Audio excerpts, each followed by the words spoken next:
Hello, and today we will be talking about developing a model that predicts and describes changes in particle motion, temperature, and phase state of a substance when thermal energy is added or removed. Let's talk about energy.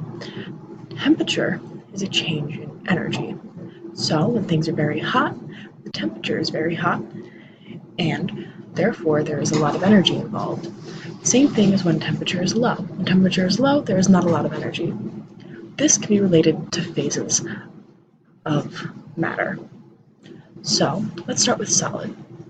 When you increase the temperature of a solid, therefore increasing its energy, it will go through what's called melting.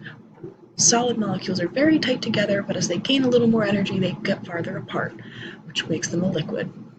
When you heat up a liquid, the liquid starts moving, and then it becomes flowing freely, such as a gas, and this is called evaporation. But you can also go from a solid to a gas and skip the liquid phase altogether.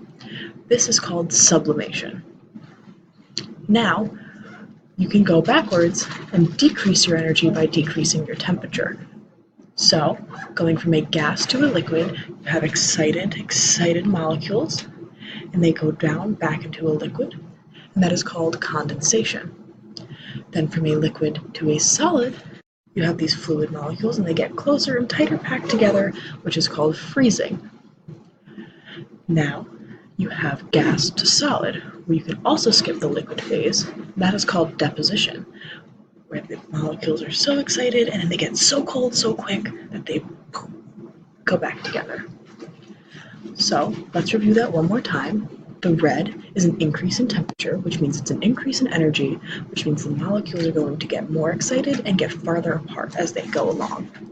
A decrease in temperature is in blue, which means that the excited molecules are going to get closer and closer together until they get into a solid state.